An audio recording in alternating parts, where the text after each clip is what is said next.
Nijday is like a wild artichoke, very, very sweet. And we grew up eating it. This is poor man's artichoke. They steam it with cumin, and it's exceptionally good. It's like a vegetable couscous. You know, you just do steam in a couscousière and olive oil and cumin, and there you go. Chefs in America are into wild things, natural things. They love to find something that people don't even know is edible. That's edible. And this is what we want to do, introduce people to some really wild stuff that even Tunisians don't know about, except maybe villagers, that's like my mother or me. And that's what we want to show the people. There are lots of foods that we don't know about, but we could easily make part of a cuisine and help save the environment. And that's what I think we should really yearn for as Tunisians, to give people something that nobody else will give them. And hopefully this will be someday part of our new Tunisian cookbook.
Yeah.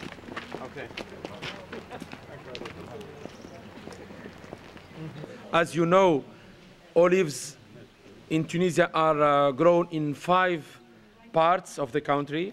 We find the north, then we find the Sousse area, Sahel, and then Sfax, and then the south, and then the center. Here we are in the center, capital Kairouan, but it's Kairouan area and Kasserine area and Sidi Bouzid area.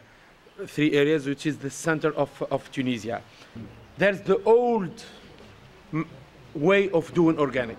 There's the new way. Now, organic we use because we don't have enough fertilizers, you know, natural fertilizers. Compost, for example. Yeah, compost. We don't have, because we don't have animals here. So we bring some compost, but we also use produced organic fertilizers. In the first extraction, we do two phases. So we have better quality. We don't add any water from outside. We can use low temperature, and the pasta that comes from the extraction goes into another line for next extraction, second extraction. And in second extraction, we have to use 3 phases, because the problem of managing this water and pomace together is very difficult. The problem of the market of organic in Tunisia is if you have finished product, organic, and you reach the consumer, the shelf, you have the value added. But if you sell it for Italians in bulk, for Italians, and the difference, we make an economic study, the difference is 10%. Or 10%, but the cost is double. Irrigation is done in summer, and production is done in winter. So we have to stock huge quantities of water for 4 months. We have finished this year crop about 4 weeks ago, 1 month ago. But we still have good oil available, so we will see the products, end product, bottled product, and we will taste some new oil. We start here. We never work. One important remark: we never work continue 24 hours. Never. Never. So you clean the machines every night? Yes. At the night we don't receive. You know the capacity of the silos here is 13 tons per silo. By 4, it means 50 tons. Yes. So 50 tons, we can work 8 hours here inside without having a reception. We have decanters here. Those 2 lines, we work. These decanters, you never find them here in Tunisia because it's 2-phase.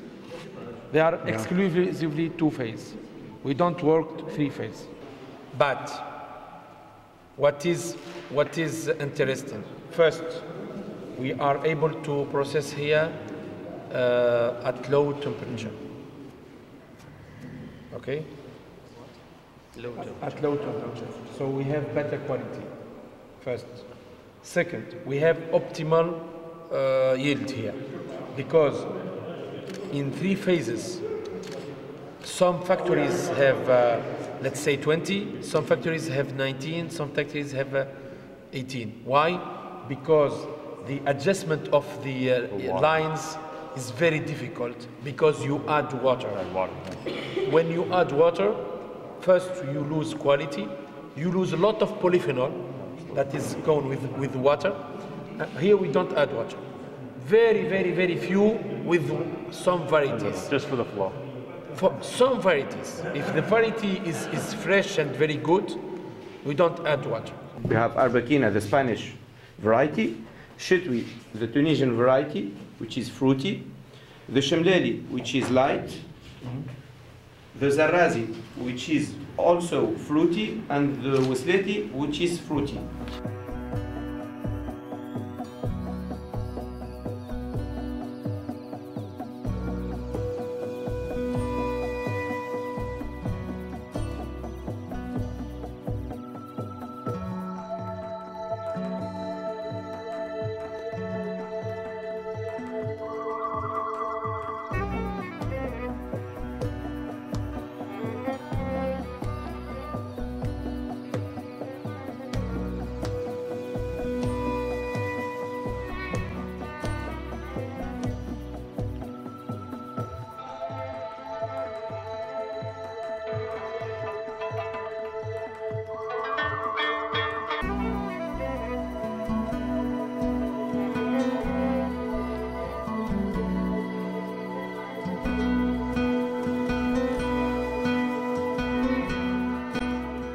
I'm here about 20 minutes outside of Sfax in Tunisia in a grove of thousands, I think it's 12,000 trees from the beginning of the 20th century.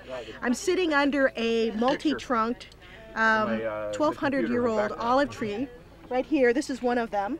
The beginning of the tree is far below us, and we have 24 beautiful hand-woven Berber carpets, handmade bread in the field with local olives, local cheese, just an amazing time.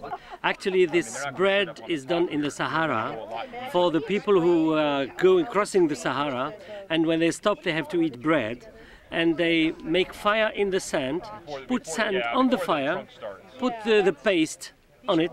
The paste is without yeast, and then put again sand on it, and they call it khubz al-milla. Khubz is bread, and milla is the name of this bread, and it's cracking. This is soft and cracking bread. It's so nice to eat. I guess a dream I've always had, to have a place to just sit under a tree and just watch the day go by. Just come out in the orchard and sitting under an olive tree and eating native food.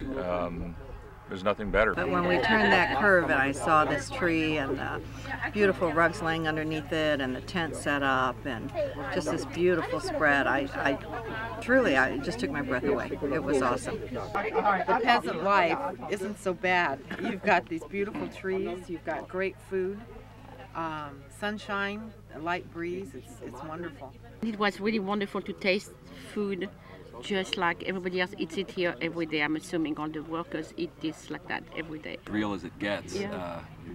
To come out here and find this waiting for us, a little oasis with carpets and this just fabulous, fresh, healthy food that we were just saying, if you ate like this every day, you'd probably live to be 100 and very happy. Nice breeze, it's beautiful, unbelievable. Good food, good people, great olive oil, couldn't be better. I definitely didn't think this was going to be the end of our 3-mile walk here, but it was worth every step of the way, and you know, we really got to see the orchards, the people working. The tree must be young, always young. So everywhere we cut the old branch, and you can see how we do.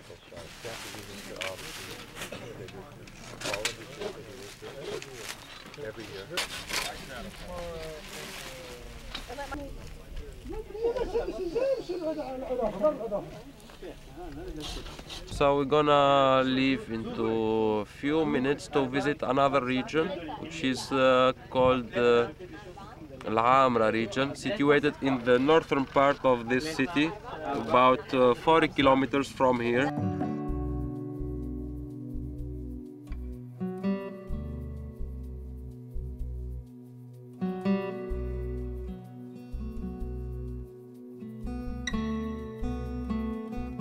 What we do in this refinery, we refine 2 types of oils, the crude pomace olive oil and the lampante olive oil, which is the product of the first press, but with lots of defects, either in taste or in acidity, with a very high acidity, so we'll bring it in here too. For the crude pomace olive oil, it goes through 4 different steps. The lampante goes through 3 different steps. That one extra step is the de-waxing, which takes all of the waxes out of the oil. As you can see, all the paper filters are actually dedicated. You'll see there is the filter for the organic extra virgin, the filter for the conventional extra virgin, one for the pomace, and one for the pure olive oil.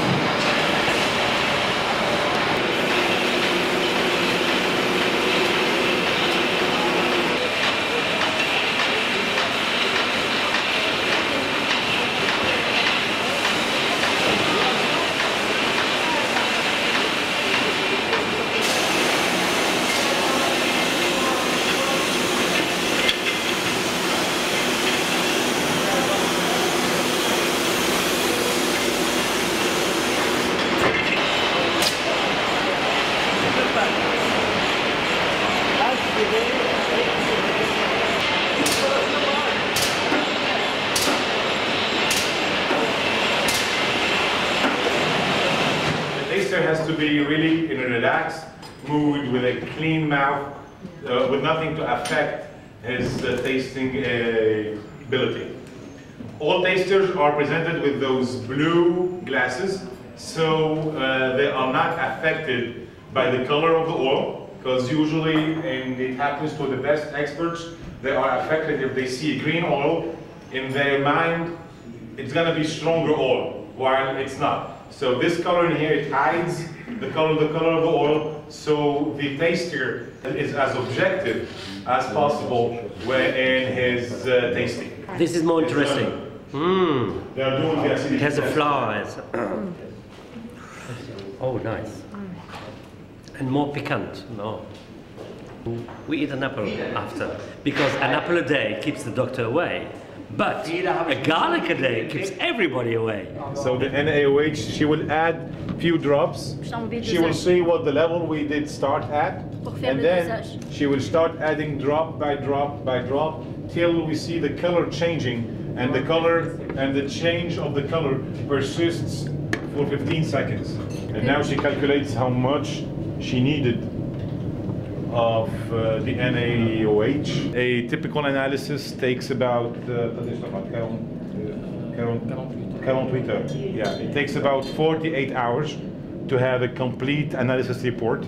The most important ones we can get within 24 hours, I would say, and the 48 hours to have a complete analysis of what. I would like to explain you a little bit, to introduce you the menu from tonight. You know that Monastir also is on the coast, and you find in Monastir a lot of seafood and fish. So we tried tonight also to make a menu with fish, and a special thing from Monastir where you don't find anywhere in Tunisia.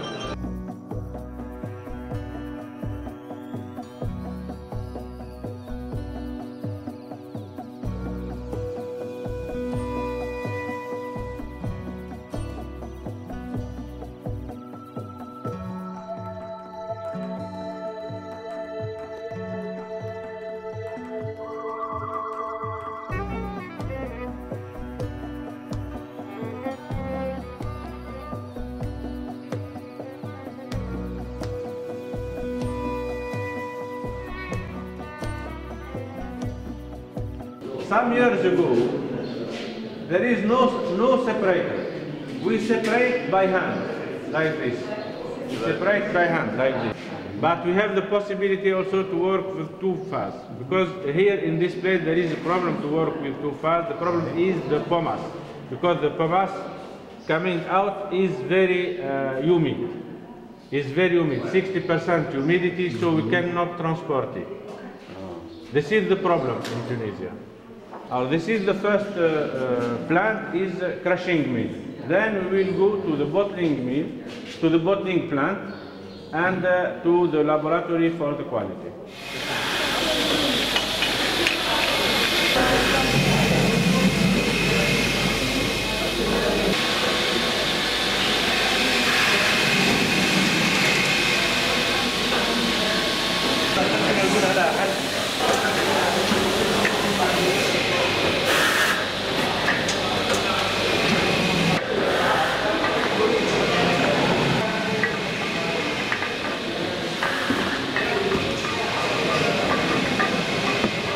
Underground tank with ceramic like this. Ceramic. Each one can take 80 tons. Pour avoir un bon taste. It's a very nice oil, very tasty, and it's healthy also. Olive oil is the best. The products that are here have a relationship with olive oil. Of course, we begin with the ftira. This is a beignet that we eat in the morning. Cheese, olive oil, and zamita. Zamita is like pizza, is cereals, a mixture from cereals with olive oil, of course. The bread here, you see, the bread is done with olives. Olives, dried figs, black figs, dates. This is our national product also from the south of Tunisia, dates, and halwa. Halwa is done also with oil and the sesame seeds. The paste from sesame seeds is halwa, yes. Harissa, for people who want to eat a little bit hot, this is harissa. This is a paste from pepperonis, hot pepperonis.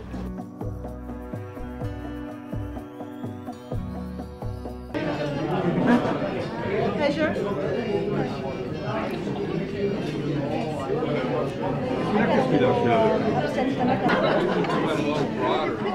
Don't forget, pour olive oil on your fish now, on the fish fillet. Just had a wonderful series of 11 appetizers, all related to the sea, very local and, well, very typical. I wish you could sort of feel the ambiance. Everyone's relaxed. We've been to 8 different olive oil producers in the last few days, seen some wonderful historic and cultural sites. And the grilled fish just came to the table. So the cook says never keep them waiting. Bon appetit. Mamma mia! Oh. And it's filled in with cumina and harissa, look here. So it gives it a very nice taste. You see? It's cumina in it. Loup de mer here. This one is loup de mer, and then you have sea bass also.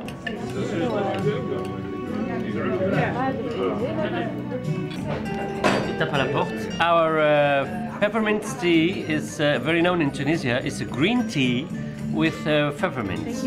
You can put fresh peppermints or dried peppermints in it, sugar. And the first time that you put the green tea, you have to throw away the water because it's bitter. And you do again and leave it boiling, the green tea, leave it boiling in the water with sugar. And at the end, you put a lot of peppermint in it, and you cut the fire. And you leave it covered for a moment, and you serve it. But when you serve it, you have to pour it like this in a big movement, so the tea takes oxygen and it gives more taste. And it's really very nice peppermint tea in Tunisia. It's very good. You are always welcome in Tunisia. I hope that we will do something together with a cross, what I call cross kitchen between American and Tunisian. American meets Tunisian. To mix with Tunisian food, and we create a new plate together. Ça c'est formidable. Oh yeah, wonderful. C'est une bonne expérience. Happy to meet you. Have a nice trip. Thank you very much.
Now you're in Tunis downtown.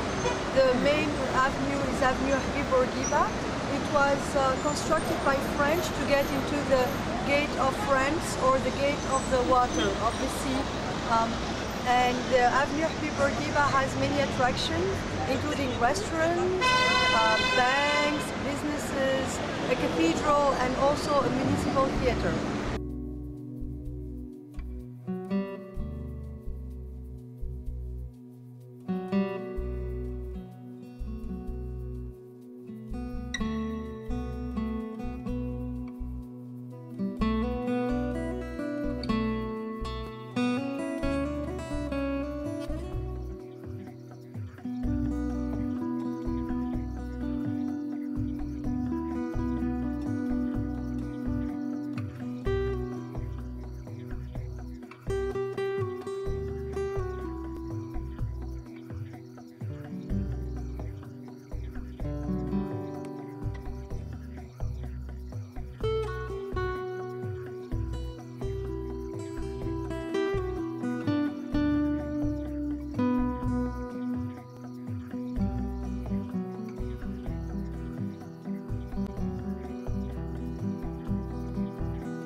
It was really a pleasure to organize this trade mission. This effort is very important because Tunisia is not known as a country producing olive oil. Tunisia started very early producing olive oil. That's why we choose to put our campaign under the logo 100% Tunisian, because we are not blending our olive oil with other products. And it's important to say that Tunisian companies are certified according to the international regulations. They are respecting all the international standards, and it's a very important to promote this aspect among American consumers. I think that the American consumers really appreciate olive oil. They used to buy it from other Mediterranean countries, and we hope that they start appreciating the Tunisian olive oil. I hope that really they enjoy, they stay among us and the tasting of Tunisian cuisine, and hope to see them again soon in Tunisia.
Certainly an international bunch, and I think we've all just fallen a little bit in love with Tunisia. I love Tunisia!